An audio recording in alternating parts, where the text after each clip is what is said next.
Kingzone DragonX looking like the best team in the world for the entirety of the regular season of spring. We're what, 3, 4, 5 months removed, and now they have to win a best of 5 or they will not make it.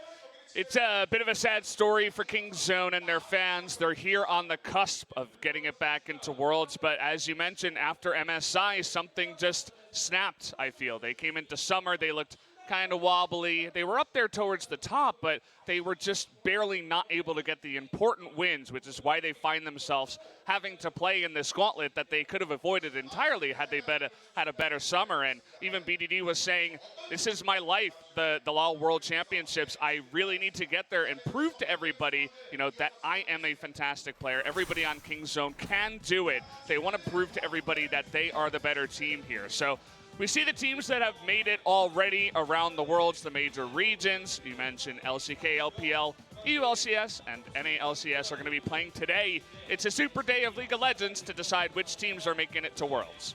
That is the hype part of it. Well, we have 4 best of 5s going 5 games today. So far, NA has been the one disagreeing, going 3 games. We've had so many hype series around the world. Really excited to see who wins today. We're going to have one of the old guard. We will have a team repeat from Worlds 2017 to Worlds 2018. Wasn't looking likely with Griffin's form, but now Griffin's out. One of the old guard are in. So many people will be favoring Gen.G today. But Kingzone, we saw them smash SKT as the last game of the regular season, lose to a FLICKR in a surprise. But otherwise, in what, 6 weeks, we've seen 1 best of 5 where FLICKR Freaks just surprised them on the day. So where are they at? I don't know if anyone knows. It's really hard to tell. You can look at OPGG for some solo queue numbers, but that really doesn't tell any of the stories. You would need to know what's going on in scrims. Are they in tune with the meta? Are the players playing to their top form? Because Gen.G have proven that if you are not the best team on the day, they are going to crush you. SKT getting close in 2 games. Griffin also getting incredibly close here. But now it's up to Kingzone DragonX on 1 best of 5 day to make it into Worlds. This is not where they want it to be. They won Spring and they won it decisively, 3-1 over a FLICKR. But now they've got to defeat Gen.G, which they have a massively losing record in recent times. So we'll see what they can do here. Looking over at Kingzone DragonX, it's your normal lineup. And you look down the bottom, you don't need translations to know that this is all about the Worlds they qualified for. Prey, every Worlds when he was an active player, he has qualified for. 2014 summer, he had retired, came back on the Coup Tigers, and the rest is history. But it's looking like that streak, and all these other players, count the amount of Worlds appearances there are here. There are so many. With Khan and BDD, the New Blood, and Peanut, Prey, and Gorilla, now seasoned veterans. We're so interested to see where they're at because first place Spring, where they looked unparalleled, feels like a really long time ago.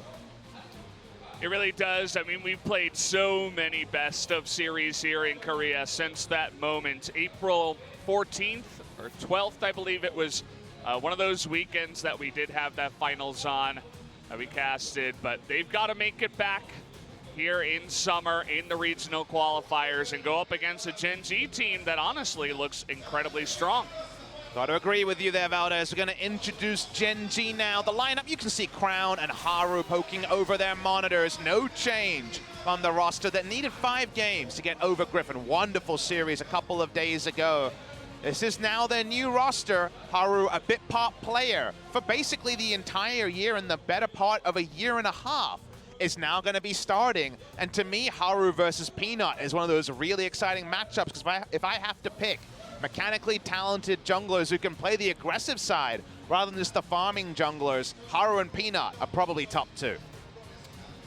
That they are. I mean, every matchup on this stage, I'm glad that you point out the jungle one. I think that's going to be the most action-packed and the most fun one to watch. But even down in the bottom lane, Ruler and Core JJ coming from Asian games, they didn't have the best reputation after that, but now they proved that, hey, we're actually really good. Prey and Gorilla, they've also been struggling a lot, so a couple of bottom lanes that have been struggling. We'll see if Kingzone can rise to a similar level that Ruler and Core JJ have. And you know who doesn't need to rise? BDD. He has been fantastic all year, and yet he will still remember 1 year ago, Crown being there in the mid lane, playing as Malzahar, BDD trying to attack him in the mid lane, going too far and losing his team games in that 3-game series.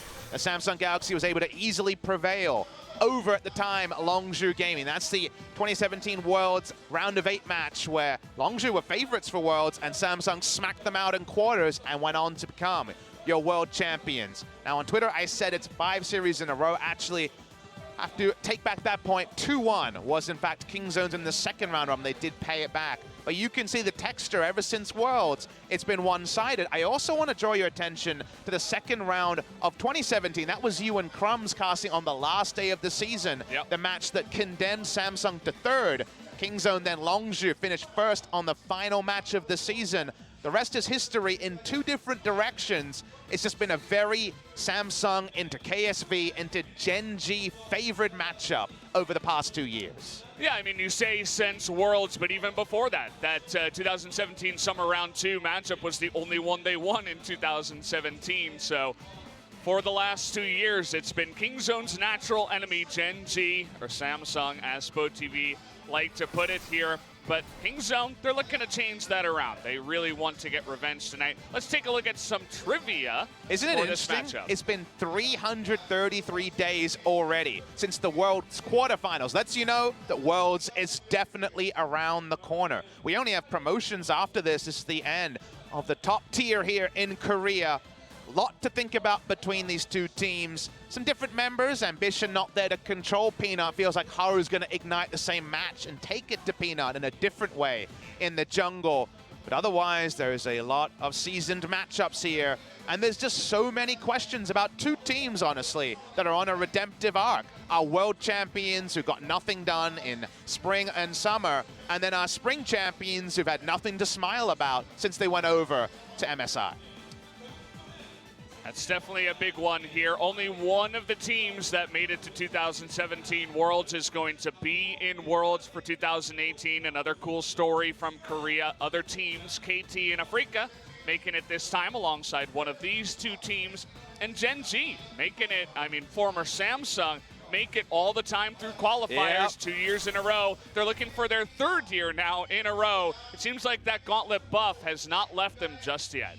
Can see a little bit of nerves, even on as experienced as a player as Peanut. We're getting that confirmation. We're ready to load into this. Looks like we're ready, Papa. Jump into pick ban for game number 1. Bans here are very interesting. Now, first thing to note, Kingzone come in higher seed. They were the final boss of the regional gauntlet. They start on red side, and I love this ban we're seeing from Kingzone. You might say, a Lissandra ban first round, what's going on? If you look at BDD's champion pool and solo queue, it is all melee assassins and melee carries, and Lissandra's a champion you can blind pick against melee carries, and at worst, it's a very gankable lane. At best, it can really stuff a lot of engage. The Camille ban's another smart one. You and I were discussing this. Camille feels like a natural first pick for Gen.G. Haru is undefeated from the jungle, and it works against other combat junglers, and also Khan's champion pool is carries. Of all the melee champions with engage, you can play topside.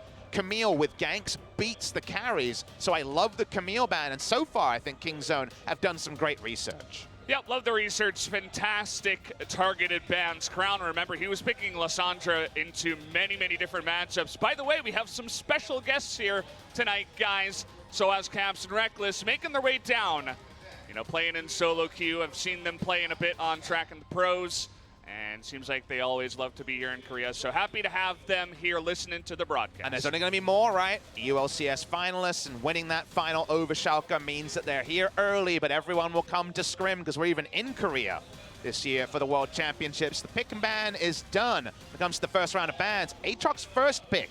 See who that's for. Probably Cuvée, you'd imagine. Kingzone DragonX, the first sighting of them post the Urgot meta. We will see Urgot first pick. What about jungle here? I think Nocturne this early would be very bold. Kingzone have a lot of things they've been practicing, no doubt. They'll hover the Nocturne, but lock in the Zoe for BD's 11-2 on the pick in summer. And then you look at Crown on the opposite side. He's 3-0, right? He hasn't played all that much, but it's a champion that he's undefeated on. So just like that, you pick up a good pick for your mid laner. Hey. And now Crown might just be going back to old-time comfort. Good old Malzahar back on the Rift. And that's what you expect. He can't go Lissandra into a melee champ. He knows the matchup now, and it's one that Malzahar has been able to win in the past, especially with jungle attention. It's going to be Malzahar. I'm sure he thought about Syndra for a half second, but went to the Malzahar here, back on the Malzahar duty, and the Alistair for Core JJ is another notable pick. Been popping off on this in recent memory. We talked about how he played, what was it, 70 games of Alistair in a row in solo queue. This guy is one of the cleanest Alistairs we have right now in Korea. It's part of the reason they have the really clean engage from the support position.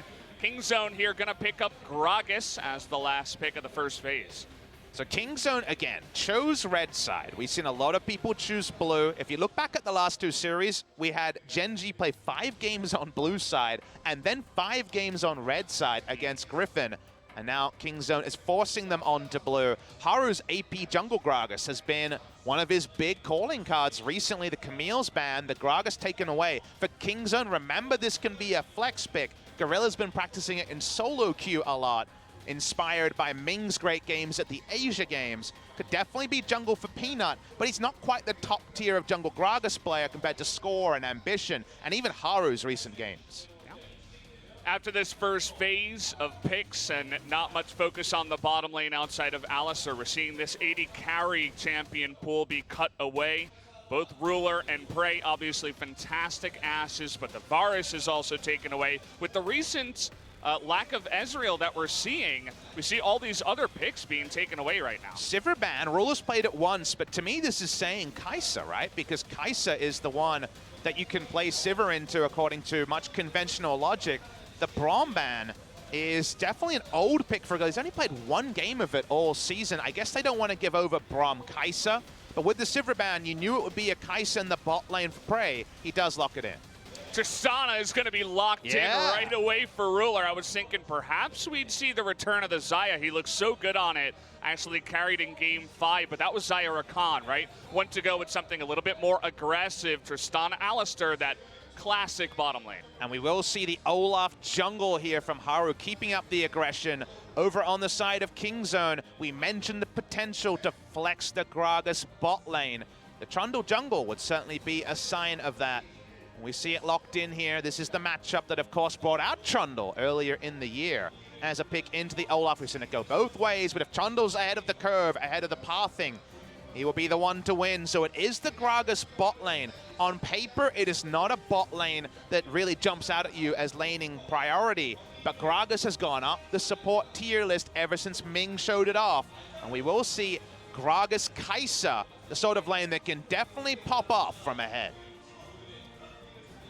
This is going to be Haru's actual first game of Olaf that we have seen from him in summer, so bringing that out new. You can see him doing a little bit of flexing. They took away his Camille. He didn't want to play the Xin Zhao.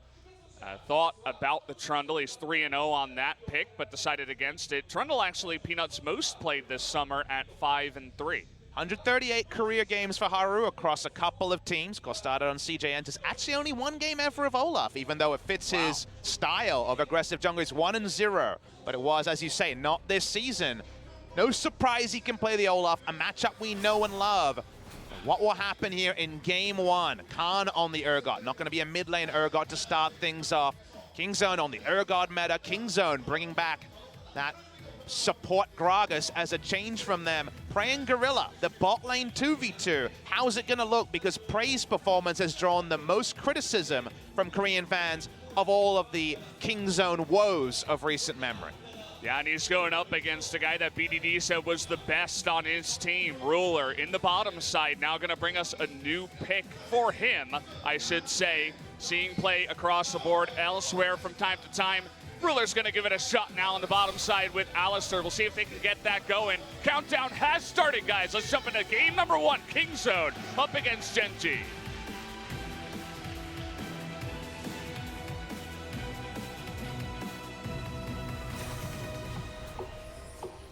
소환사의 협곡에 오신 것을 환영합니다.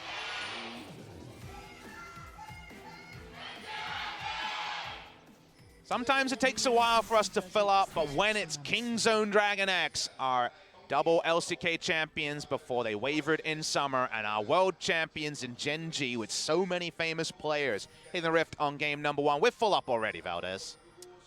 Makes sense. It's a Sunday, too, so it's a weekend. Everybody's free, coming down to watch their favorite teams go head-to-head.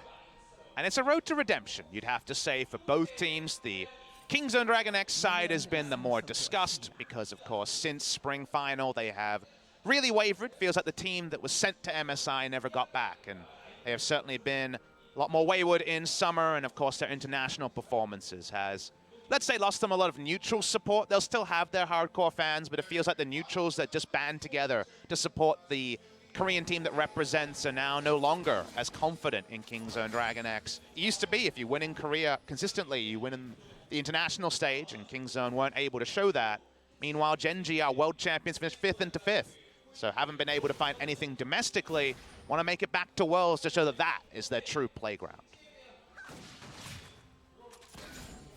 Curious to see just how aggressive they get in the bottom side here. The Tristana Alistair combination that you can go for. Still a thing down here, but obviously that late game with the massive range that Tristana can bring makes her a more appetizing choice compared to Caitlyn. We saw Caitlyn Morgana twice from Griffin. Didn't quite work out in that series. So interesting start here. Peanut had a ward topside on the Scuttle, wants to avoid Olaf at level 2, level 3, and went big buff, big buff. Started in to the Hunter's Machete, went red, blue into getting a bot side Scuttle. He doesn't want to get double scuttled, so he's not level 3.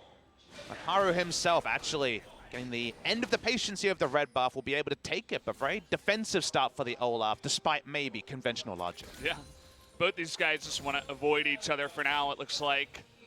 Just going into that farming phase. We talked about how it should be action-packed, but we're going to have to wait a little bit before that does hit the rift. Speaking of which, we've seen a lot of Urgot versus Aatrox in the top side. Both sides winning at different points. In Korea, in that recent match 2 days ago, the best of 5, Sword versus Cuvée. Cuvée was winning the matchup pretty much every time with jungle and intervention or no. Now it's Khan on the pick, who is a bit more praised for his laning phase than Sword. So is it going to be the nameplate, or is it just going to be the matchup that's evolving here? Again, with where balance is right now, we could be seeing a lot of Aatrox versus Urgot at the World Championships. So any more data points between great top laners is definitely welcomed by me. Definitely like that. Also got eyes on the mid lane. Crown returning to that kind of alt bot champion in the Malzahar. Said he's not a big fan. He wants to be a little bit more aggressive, have more of a impact on the play, I suppose, instead of just pressing one button. It's pretty good into the Zoe as well. You can lock her down after her portal jump. So we'll see if Haru visits the mid lane with his Predator on that Gragas. Very common pick nowadays. Speaking of Predator, we see Predator on Olaf available to be used. He's finding the Trundle right now. Going to be able to find anything from that just yet. We're still on 8:15, guys, by the way, with the Kali enabled compared to the LCK playoffs. One thing of note is that Electrocute nerf actually was 8:16, so Electrocute is still full power, and Haru is one of those Electrocute Gragas players still, rather than Spirit and everyone else who prefer the Predator. So far, not much going on here. Peanut and Haru just shadowing each other up in the top side. Saying hello, but actually the vision control goes massively to the side of Haru as Cuvée was pushing up there. Everything else pretty even outside of the mid lane where BDD has gotten a small lead in CS. Comps here are a little bit different to some of our more conventional comps we've seen in recent memory. Think of Kai'Sa comps, you think of heavy CC, Ornn top lane, Urgot. It kind of fits the role, but it's definitely not Ornn when it comes to setting up plasmas. We see Galio mid lane.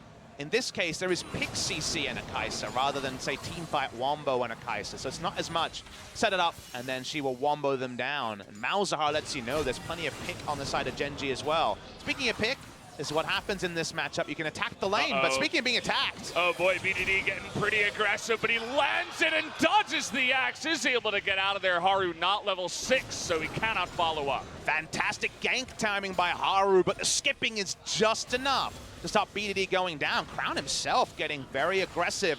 I think back all the way to the Syndra versus Malzahar matchup, the first game of the World's quarterfinals, where it was a blind pick Malzahar. BDD had license to punish Crown on the day, but he went too far, died in lane, and got ganked too much.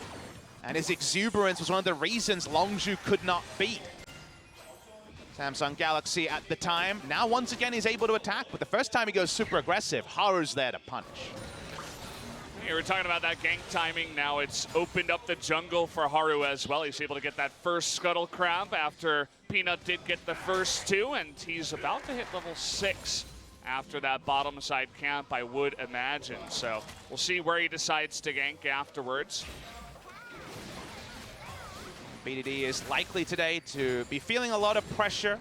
Again, we've been talking about where fan sentiment is at, because, of course, when you fail internationally, someone has to be blamed. That's unfortunately the reality of how the community will always react, and feels like BDD is the only one who's escaped criticism all year. He's been in great form, especially at the end of summer. He had so many pop-off performances in a row, but wasn't able to make it happen against a Freak of Freaks. And now with another critical best of 5, Kingzone DragonX in critical matches have fallen down multiple times in a row. Sure, BDD is feeling that he needs to pay off all of that confidence with a big performance against Crown, who mostly with his Lissandra games into now a Malzahar game, is playing the same role he did 1 year ago. Take a look at this. No flash on BDD. We got flash ultimate from Crown. Peanut is nearby. Look at how patient BDD is being. He knows that this potential gank could come in. Decides, hey, I'm not even going to step forward. Good passive play here from BDD. Doesn't feel good. You want to be attacking the Malzahar. Malzahar's laning pre-level 9 is his biggest weakness. After that is the pick factory that we know all about. Has gone for Summoner Aerie for a bit more laning here. Didn't go for Predator or something like Unsealed Spellbook on the Malzahar. We've seen from other people that BDD paying the price of his flash being down. Just has to sit back and wave clear.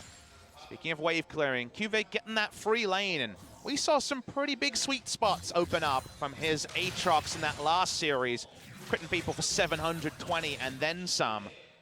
And because of that, giving Aatrox a free lane mid or top always doesn't feel like the best. Yeah, I noticed that we saw a lot of first picking on the Urgot and trading that for the Aatrox, but now Gen.G seemed to have a good read on picking the Aatrox first into the Urgot that they know is coming. Decided that, hey, this is the better matchup for us, the better side of the matchup, I should say. And the bans also played into that. We were thinking about first pick Camille, banned by Kingzone DragonX. Zyra Rakan almost every game towards the end. That's going to be 4 games in a row. Rakan banned away. It's all about the trades here, with Kingzone choosing red side.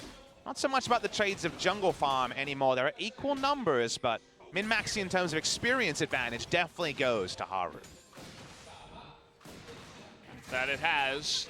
The Gen.G of old, that scaling, passive play, has been tuned up a little bit with Haru and Crown making their way onto the Rift. But so far for this game, it's just been sitting back, farming up. They haven't really had too many opportunities outside of the BDD gank.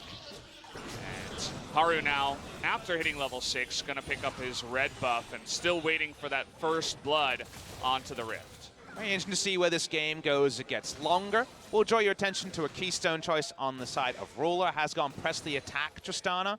First of all, this in Challenger in Korea, and it's been played also the LPL. I saw Abel doing it over there for RNG.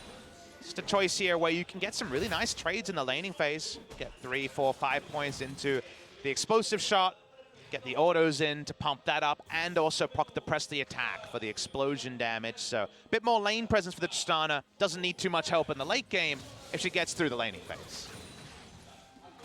We got the Ocean Drake start here. Haru with this red buff and jungle item. Gonna be going for this. Pretty free. He does have some vision, regular ward in the Pixel Brush, as well as a control ward around this area. The pushing bot lane, as well as the mid lane, as BDD just now is gonna get his flash.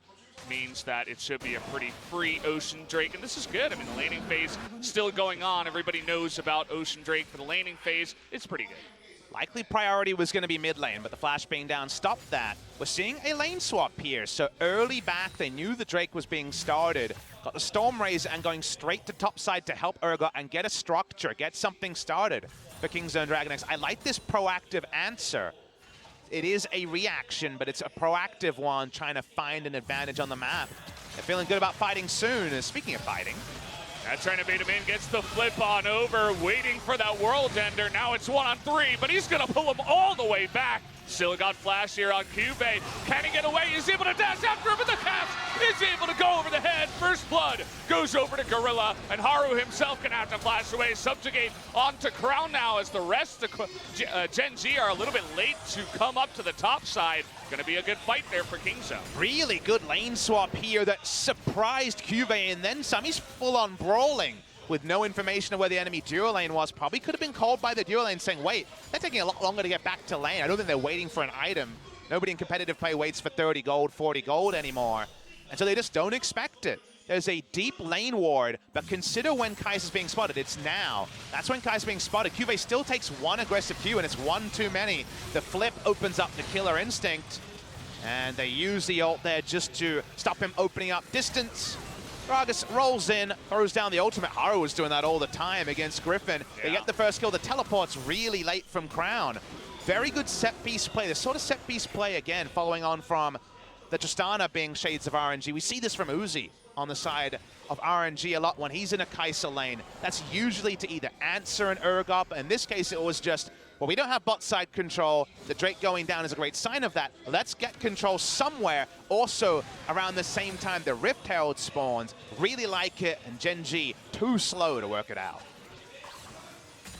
It's one thing that seemingly always works up against Gen.G is to get in their face and be proactive and make plays like this. But now Gen.G has reacted. They sent their own bottom lane up to the top side. Love the vision control here by Kingzone around the Rift Herald. They know the next Drake going to be an Ocean Drake, not so big. They would love to pick up that Rift Herald if possible. I love the parallel lines. 3 in a row from Kingzone, 2 from Gen.G, now 3.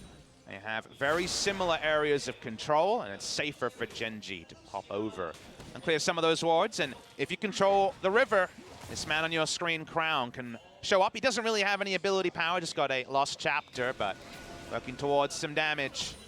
50-50 farming is fine for both AD carries, but CoreJJ. Oh, nice play over the wall. Looking for Gorilla here. They take him down in the end. CoreJJ still has his ultimate up and running. We talked about his Alistar. BDD trying to punish him on the backside with the Ignite. Looks like he should survive.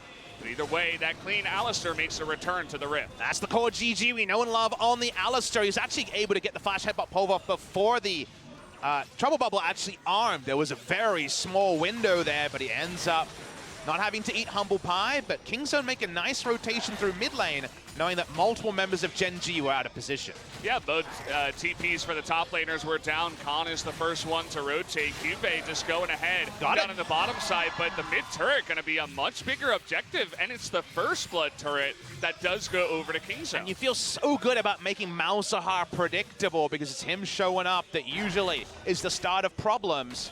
Speaking of problems, Kingzone at least going to try and answer Vision, but probably no more. As I think Gorilla's gone too far. Yeah, looks like he has just a little bit here. Haru going to dunk him on his way out. So it's going to be another kill. And this is the Tristana going pretty aggressive once again, pushing prey away from the lane.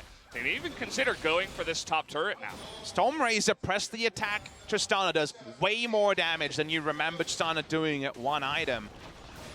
Gonna see the Tristana keep pushing, and this could be a 2-for-1 trade extended, even though the rotation play from Kingzone and mid looks so clean. Gorilla getting caught.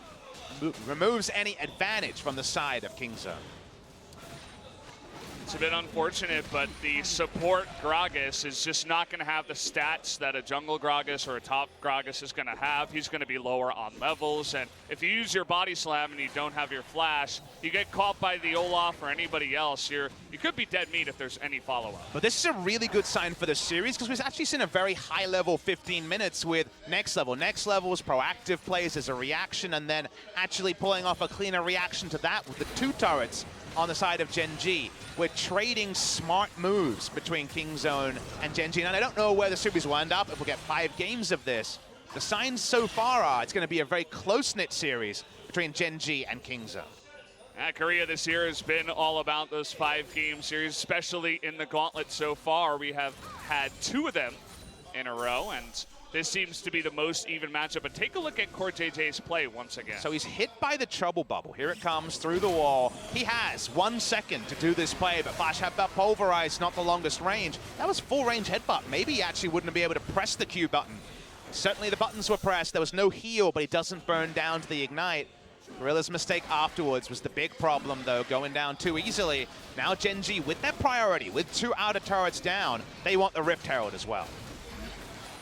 Just a couple of members of Kingzone going back, and even with Vision, they're going to take out the Control Ward and take the Rift Heralds.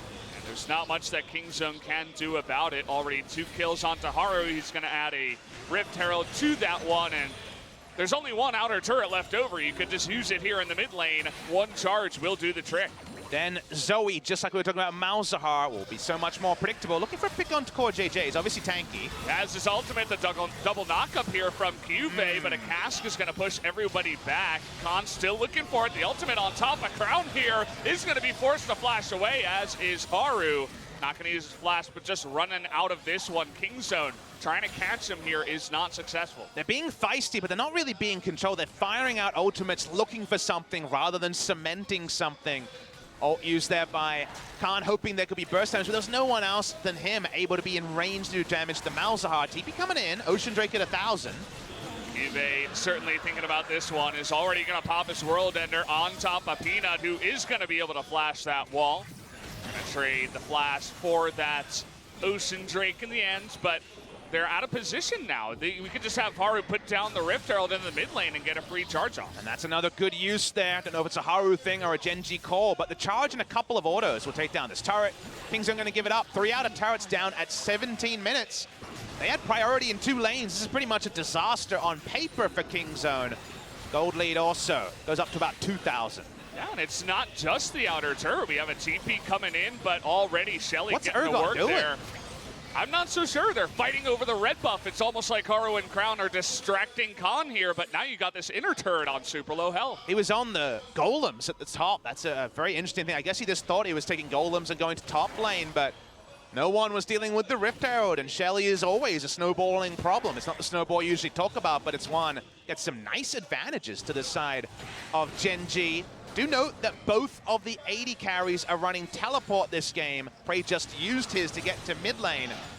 But after being ahead of the play for what, the first 10 minutes or so, at least making some nice plays with Kingzone, now they're firmly behind Gen.G. And now with 3 outer turrets down, you kind of have to just march to the enemy's drum when you're this far behind in turrets early. Yeah, it's definitely not the first showing that Kingzone wanted to give to their fans and to everybody that are doubting them. We saw that BDD trying his hardest to snipe the Alistar on the back of the play earlier up at top lane, not able to net himself a kill, but he's trying his heart out. The rest of his team really have to pick it up here, but already in the bottom lane, they have that Kai'Sa, but Ruler's 30 CS ahead with two extra assists. Going to be feeling good about that matchup. The Aatrox is a little bit behind on the Urgot, but still going to be a massive force later on in the game. And remember that Urgot this game is dealing with mixed damage threats, so he actually needs Righteous Glory and his magic resist item to be a bouncer, to be able to play around a carry and peel for them. Speaking of the Urgot, though. Okay, they even have the exhaust here. Going to trade the exhaust from the spell book for Cuvee's flash and his ult. Just freaking out there a little bit. I know you guys have experienced that before. The jump scare, as I like to think about. It's not quite Scream, but it certainly makes you scream mentally at least. Pushing lane and topside, Crown ushers in minions. That's actually the Predator popped. I think this is just a rotational Predator. They want to get this mid lane in a turret. Most of it is down, but the minion wave isn't supporting them just yet. So, Kingzone and Khan going to be first on the rotation, but actually Crown going 1v1 onto Prey here. Will it tick down onto him? No. Prey is able to get out of that one, but has to blow his flash. And that was no flash necessary, just a face check coming through from Prey. I guess he wanted to get into killer instinct range, but took far too bold a path through his enemy red side.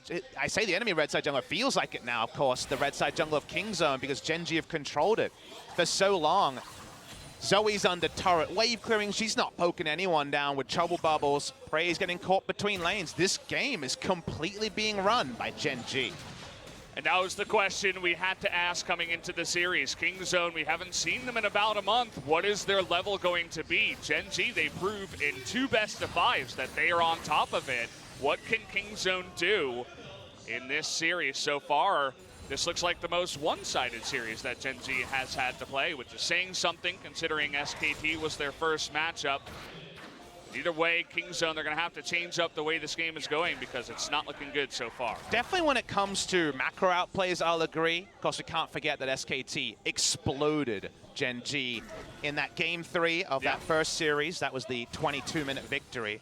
Not quite to that level yet, but it does feel like Gen.G are a step ahead, apart from, of course, the nice lane swap coming through from Kingzone earlier. So nice stuff from Gen.G. They're starting to control the map. Kingzone's defensive vision has always been a good point for their team, and their vision is still good. They're not giving up anything. It feels like one flash, another ult from the Malzahar later, this game is going to change, and Kingzone also have to pay their taxes and get the QSSs, despite being 3,000 gold down. Yeah, maybe Crown is not a huge fan of the Malzahar, but it's had a pretty good impact in the game so far.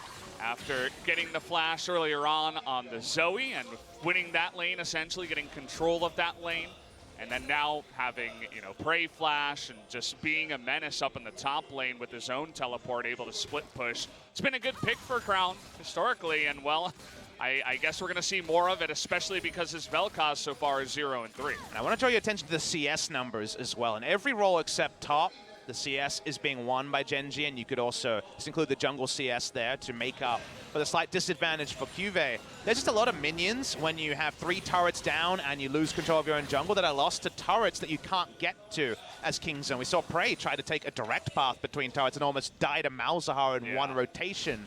So Kingzone have to be respectful, and when it comes to something like a mid game, they're losing out, and the gold lead is growing without any real action happening on the Rift. It's just the feel of you can't even walk into your own jungle, which means that Raptors get taken away, Krugs from time to time, the right side Gromp, as Cuvée has his way with that side. We haven't engaged, though. The cask is going to mix, and there we go onto Gorilla, who once again, he's pretty squishy, trying to get that engaged, but one flash away from just not able to do much. And it just seems so unlikely it was going to lead to anything. Urgot wasn't in position. Kai'Sa can't just zoom in and get Malzahar ulted. Really strange stuff coming through from Gorilla. Lack of synergy between these now veteran players, unfortunately, on full display. And this inner turret, they've kept it alive for a while. It'll go down now. Gen.G kind of just waltzing their way to a big lead in this game. Going to pick up a second Drake for themselves. But yeah, I said it before, this kind of looks like the easiest game that they've had to play so far. We'll see if Kingzone can change anything. Looking for that play. Actually, BDD going to use that counterfeit flash to get out of this one, but Trouble Bubble onto Ruler. Do they have enough damage? Yep. There it is. The ultimate comes out from the Urgot. The rest of Gen.G now, going to be on the run. As JJ and Crown not able to do much by themselves. The Ignite comes in, and it looks like it will be enough with the Electrocute proc and the W coming out of BDD. He's so low. Here comes Cuvée looking to go 1v9. He takes out Gorilla, and Malzahar able to take out the Zoe on the backside. Now it's 2 for 2 overall. They're looking for a dive here. Not sure if that's a good idea. And in the end, Kingzone gonna push them back and potentially take a turret. I believe the bounce off a minion dying had the Malefic Visions hit BDD after popping off at the start. He'll go down, but that's the sort of caster curse I'm all about. Valdez, you said, oh, it looks like an easy game. Suddenly Kingzone trying to make it a series. They're just pushing through mid lane. They're getting picks and saying, we're not gonna roll over in game number 1. Certainly is the case, but again, Ruler in the front line. They were trying to go for an engage, but he gets hit by a Trouble Bubble. This is a long way back. We rewind a long way back. BDD thankfully doesn't have to use his real flash, but the Trouble Bubble hitting is really big for their side. They can reposition. Urgot gets the ult. No fears, because he's away from the rest of his team. But then they chase on from here, and BDD picks up so many flashes that he can extend the range, get the kill, and able to get back into the game. Watch for the Malefic Visions bounce. That was the one that looked like it was very unfortunate.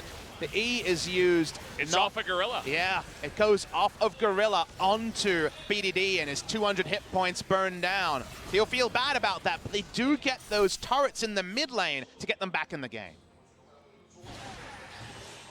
They are going to at least close a little bit of that gold gap. Now just 3,000 gold ahead is Gen.G, but Ruler beginning to get pretty scary here. He's already on 2.5 items plus a QSS.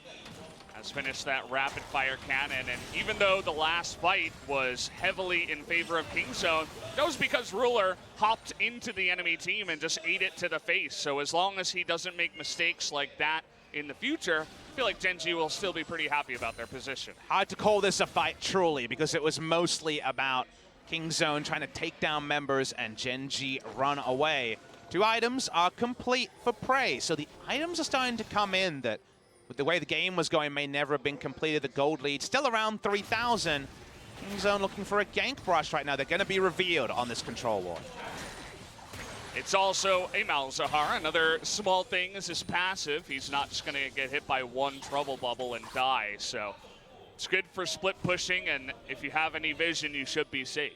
And, you know, if we're the IRS, Kingzone haven't paid any taxes at all. And Crown's build, you don't always see this, is Rylai's second for target acquisition with slows. It's general annoyance pick build, rather than going for a min-max damage build. So if you don't pay your taxes and the IRS is out, there's a real chance here that Gen.G can find that first pick and stop Prey from opening up in a fight.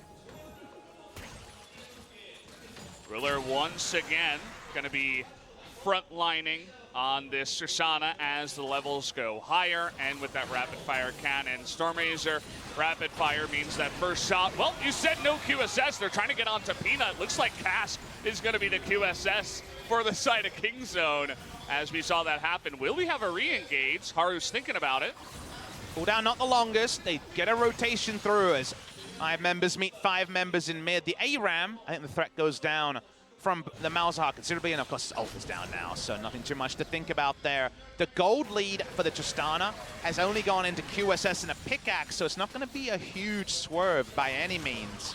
2-item Kai'Sa can certainly pop off. It's no AP Kai'Sa this time. Could be the 3 evolves, might just be a more standard 80 build. He's in a good position with enough time to do significant damage in a 5v5. Cuvée versus Khan up in the top side. They've been going head-to-head, but so far it looks like Cuvée has been on top of pushing a little bit faster against that Urgot and getting the rotations down. So we should talk about where Gen.G win this game. If you look at their team, their engage is an Alistar flank and really a Malzahar ultimate, so both of those very situational. If Kingzone see them in a long lane, a trouble bubble, a pillow, that's much more likely a cask to start a fight than anything Gen.G can do. So they very much are going to be about their vision control around an objective, Baron especially. If you face check them, they can do a whole hell of a lot of damage. But if you're drawing them into the open, and there's a lot less threat there. So that's kind of the situation right now for Gen.G is they're ahead, but growing their lead now that a lot of easy objectives are down is pretty tricky, short of actually starting up a Baron. They've got the Malzahar Voidlings. They have some ways to try to rush it down, and Tristana will do plenty of damage. But this game state is going to take a pretty significant play to actually change. So far, the vision around this Baron has been heavily controlled by Gen.G. There's only the one consistent control ward that just continues to be plopped down by Gorilla into the pit that lets them know anything about that Baron. Okay, no QSS on a Prey here, and he is just gonna go down for free. Crown has to flash in for that one, but a big mistake is now Gen.G can just push in. A solo mistake by Prey is gonna lose them so much here. The Aatrox is still pushing. He's gonna get an inner turret, you'd think, and that's definitely gonna be Inhibitor. Showing a little bit of respect here. They finish it off, and the man who's drawn the most criticism makes a straight-up unforced error. That's not something you want to see if you're a Kingzone fan, just being in range of a flash ultimate without QSS from the Malzahar. And that just should not happen. And that's the last part about it, is you can walk up like that if you paid your taxes, if you bought the QSS. You can't do both. That's just straight-up misplay. Very nice taking of that advantage by Crown. He knows his Malzahar. He knows his target selection. They get the kill. And now suddenly, the map control that was so even, we were just talking about how the game was going to drag on. You can't foresee a straight-up mistake like that. But in a battle of nerves, the first crack is on the side of Kingzone. So far, Ruler has been that big shining light for the side of Gen.G, whereas Prey has been a little bit of the opposite. We'll see if he can try to shore that play together as this series does go along. The Kai'Sa was one of the reasons why Kingzone was actually able to win the spring split. They played it so many times, FLICKR just refused to ban it, and everybody was calling for the ban because Prey's Kai'Sa was so clean. That's not what we're seeing here at the end of summer. And by the end of spring, Prey was top 2 in the tier list for AD carry, but it's fallen away, Valdez. It's been a very significant struggle for him, especially post-Rift Rivals. A lot of criticism for his Lucian game against Rogue Warriors, and not too much great to say about him after. So for a veteran player who has never missed Worlds when active, 2014 did not go, but was retired at the time, he is on that quest, and he's not doing his team any favors. Well, that's definitely an eye-opener of a play as well, where even Prey will be like, oh crap, guys, I'm really sorry. That was all my fault. So maybe after that one, he'll just take a step back, play a lot more carefully, and not make those mistakes. But either way, don't want to harp on it too much. Yep. Gen.G still in really big control of this Baron right now, and they're going to go for it. There's actually Voidlings. zero vision. Haru is not in the pit, and Prey, he's going back. He does have the teleport, but Really not nice so play far. here. Haru is baiting that they haven't started it. We know it's down to 4,000. Oh man, it's so low, but Kingzone, they're gonna get pretty close to flash over the wall, and there's the smite by Haru, is able to take down the Baron. Core JJ is gonna be the sacrifice on the backside. Kingzone, now they wanna bite off a little bit more. Cuvee, looks like he's even gonna try to flash to get away from this one, and that he will. Ends up being a good trade. Certainly they got the Baron, and this was, of course, with the minions pushing as well from Gen.G. Turning into a no-win scenario for the enemy team was Gen.G. Kingzone BDD is going to skip back and try to wave clear. We actually saw, the biggest irony is the last time we saw that play, it was Peanut pulling it off on the Olaf, where you bring your tank line that should be tanking in normal world, the Baron, over the wall to bait that you haven't started it, but the Voidlings and just the amount of damage allows them to get it low, flash into the pit, cement it, BDD trying to Righteous Glory in with the Unsealed Spellbook.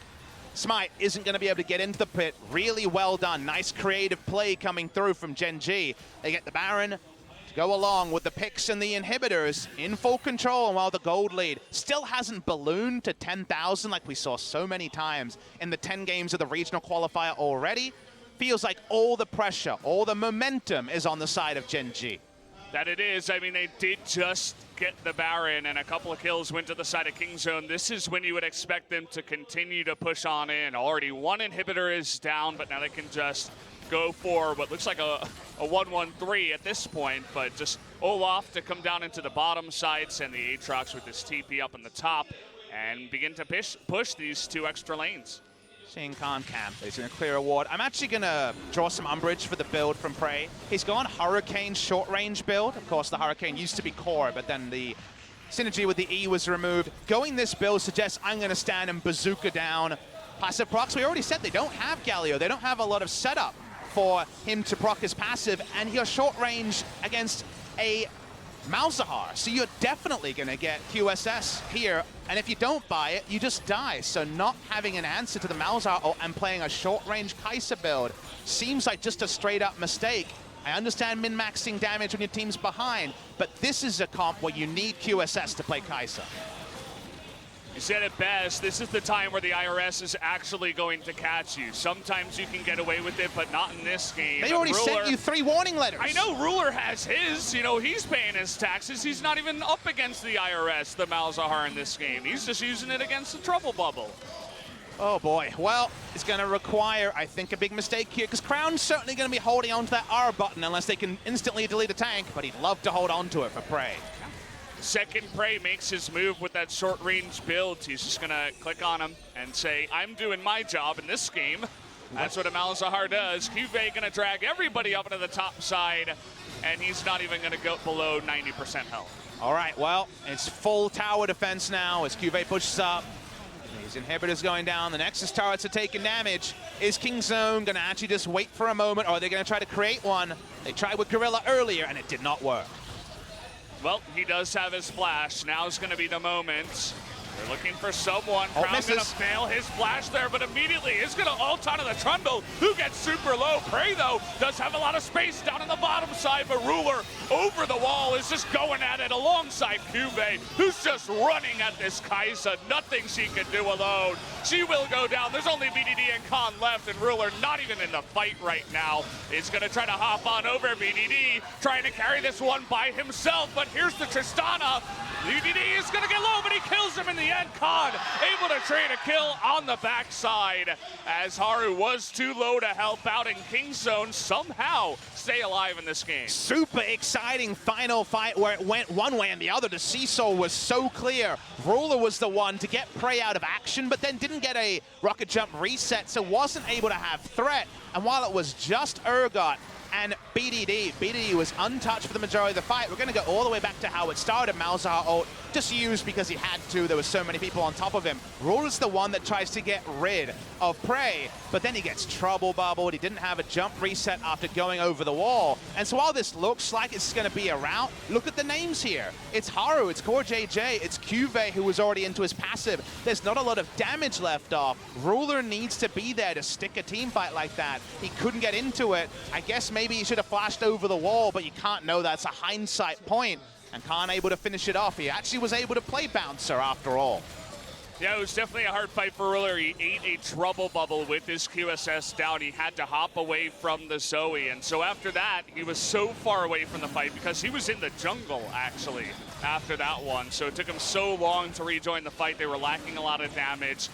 Gen.G staying a long time there. Nice little pick by Kingzone, but now they're going to give up an Elder Drake with 3 elementals. So that fight was almost the best case scenario for Kingzone, where the game is at. And we talked earlier about in an ARAM, they don't have a lot of engage on the side of Gen.G, so they can't really force things. As you move closer and closer to the enemy nexus, you don't get a lot of options when you don't have engage, when your siege never going to be safe, when Gragas can throw out a cast. So the engage disadvantage and just the terrain where they were fighting on brought out the best of Kingzone. You replay that team fight with flashes down, it's going to be hard to recreate. That it will. Lots of summoners down here. Ruler looking at frontline. Peanut, I like this play, trying to come in from behind. You got to do something sneaky like a flank. But you don't have too much time because the minion's still pushing in top and bot.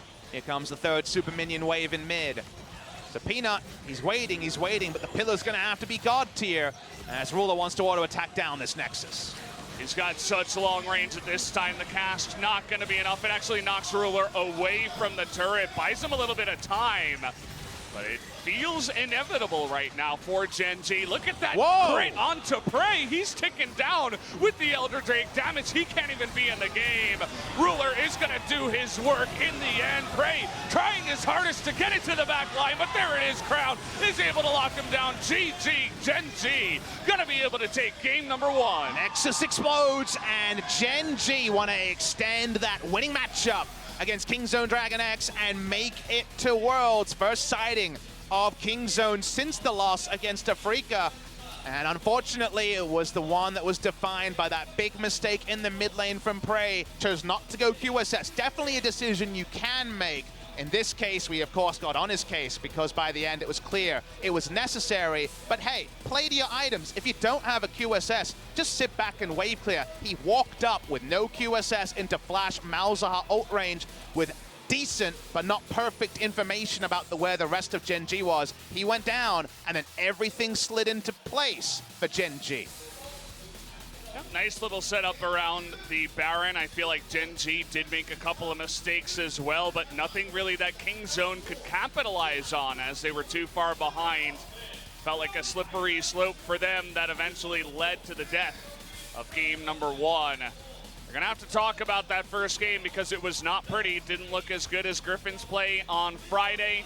And even, SKT game 3, not as good as that. So we'll see what they can do here going into game 2. Definitely there were moments from Kingzone where you thought another game 5, and then there were moments where you said maybe not. So we'll see if Kingzone can win game 2. They seem to wear that heart on their sleeves so much more often in summer compared to just looking like a cut above in spring. So we're going to have to see a game 2 victory. I just can't imagine this Kingzone reverse sweeping Gen.G. It seems like an impossibility. Definitely feels like that. We have had best of fives that did end up in this fashion before, but we'll see what they can do after the break. Definitely a bit of a shocker in game number 1. Ruler able to smash them. Even after all the 80 carry bans, decides to go for the Tristana. Does the most damage by far in the game. Kingzone chooses red in game number 1. Gen.G have played 5 games on both in a row.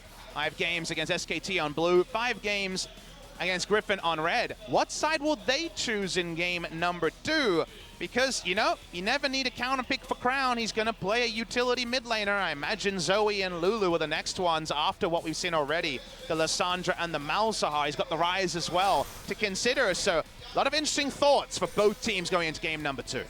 Yeah, a bit of a hard one here for Kingzone. We'll see what they can do after the commercial break.